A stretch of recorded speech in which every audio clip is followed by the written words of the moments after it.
Hello everyone. आज के इस लेक्चर में हम क्वांटम मैकेनिक्स का इंट्रोडक्शन पढ़ेंगे और डिफरेंस देखेंगे क्लासिकल और क्वांटम में क्या डिफरेंस है। तो लेट्स बिगिन।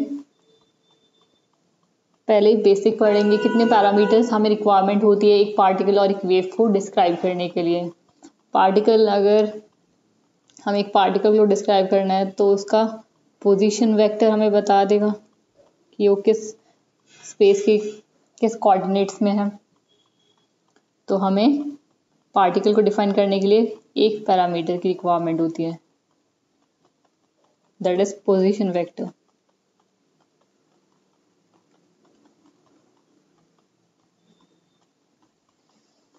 अगर हम वेव के लिए देखें, अगर हमें वेव को डिस्क्राइब करना है तो उसका एम्पलीट्यूड पता होना चाहिए, उसका फेस पता होना चाहिए।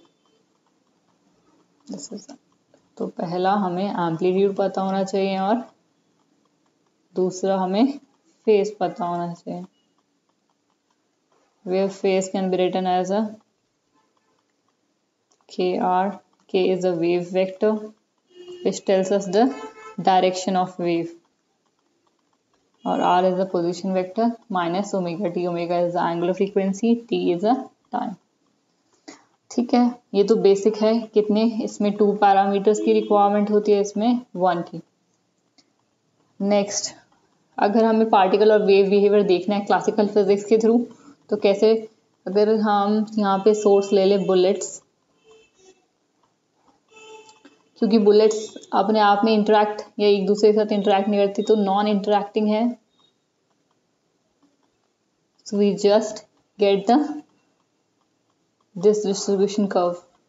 तो intensity, resultant intensity gets added up, I1 and I2 को हम ऐड कर देंगे तो हमें लास्ट वाला जो डिस्ट्रीब्यूशन कर्व है वो ऐसा मिल जाएगा। अगर हम वेव्स लेंगे तो सिंगल स्लिट्स का तो सेम पैटर्न आएगा। अगर हम डबल स्लिट्स लेंगे, क्योंकि वेव्स इंटरैक्ट कर रही हैं, वेव्स आर इंटरफेयरिंग या interacting with each other.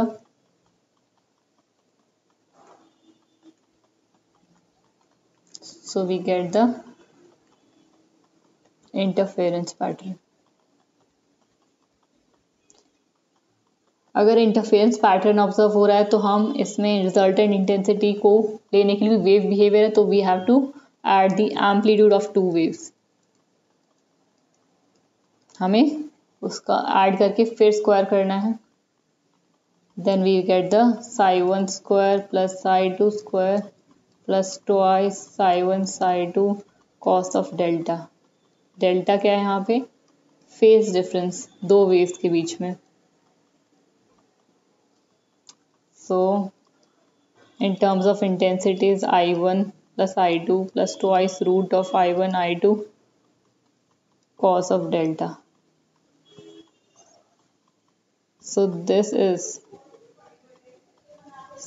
the interference term. Due to this term, we are getting the interference pattern. तो कंक्लूड कर सकते हैं क्लासिकली हमें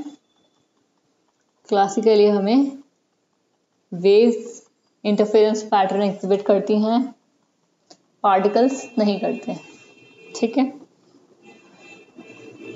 मूविंग टू नेक्स्ट स्लाइड।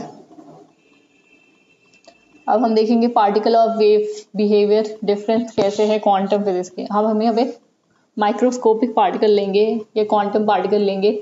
यहाँ पे हमने सोर्स की तरह लिया है इलेक्ट्रॉन गन।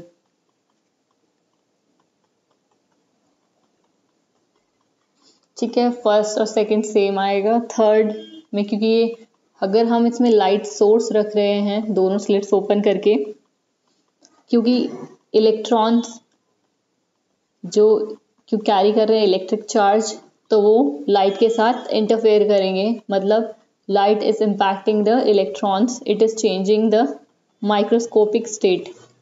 उनकी माइक्रोस्कोपिक स्टेट को चेंज कर रहे हैं, जिसकी वजह से हमें इंटरफेरेंस पैटर्न नहीं मिल रहा। लाइट इसको डिस्टर्ब कर रहे हैं इलेक्ट्रॉन्स को। तो in this case electrons are behaving as particles. We just have to add the both the intensities to get the resultant intensity. In the other case, यहाँ पे भी हमने इलेक्ट्रॉन गन ही लिया है,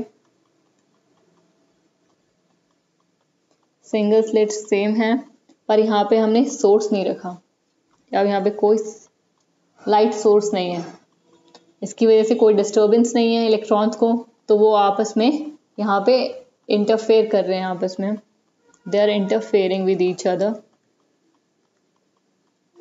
so we are getting the interference pattern and same वही resultant intensity जिसमें हमें last slide में हमने देखा था I1 I2 plus root of I2 cos of delta से हम रिजल्टेंट इंटेंसिटी निकाल देंगे। तो इसमें हमें इंटरफेरेंस पैटर्न, हमने सोर्स तो दोनों में सेम लिया इलेक्ट्रॉन गन, पर एक में वो पार्टिकल बिहेवियर शो कर रहा है और दूसरे में वो वेव बिहेवियर शो कर रहा है, तो it is a wave particle duality in quantum mechanics. ठीक है, समझ में आ गया। Moving to next slide. अगर हम समराइज करें प्रॉपर्टीज क्वांटम मैकेनिक्स की, और जो डिफरेंस करती है क्रिएट क्लासिकल और क्वांटम में, वो है इनडिटर्मिनिस्टिक प्रॉपर्टी, क्योंकि हम इसमें क्या है माइक्रोस्कोपिक पार्टिकल का पाथ, एग्जैक्ट पाथ हम ट्रेस नहीं कर पाते जैसे हम क्लासिकल फिजिक्स में कर सकते हैं। दूसरा है हाइजेनबर्ग की अनसर्टेनिटी प्रिंसिपल, जिसमें हम ऐसा कोई अपैरेटस या सेटअप डिजाइन नहीं कर सकते जिसमें हम इलेक्ट्रॉन को डिस्टर्ब करे बिना हम चेक कर सकते हैं कि इलेक्ट्रॉन कौन सी स्लिट से क्रॉस कर रहे हैं, इस स्लिट से या इस स्लिट से। देन कॉम्प्लीमेंटैरिटी कॉन्सेप्ट, इसका मतलब है हम दोनों बिहेवियर साइमल्टेनियसली नहीं देख सकते, या तो हम वेव बिहेवियर देख सकते हैं या तो फिर पार्टिकल देख सकते हैं, हम दोनों एक साथ नहीं देख सकते। ठीक है, these are some properties and this is it for today.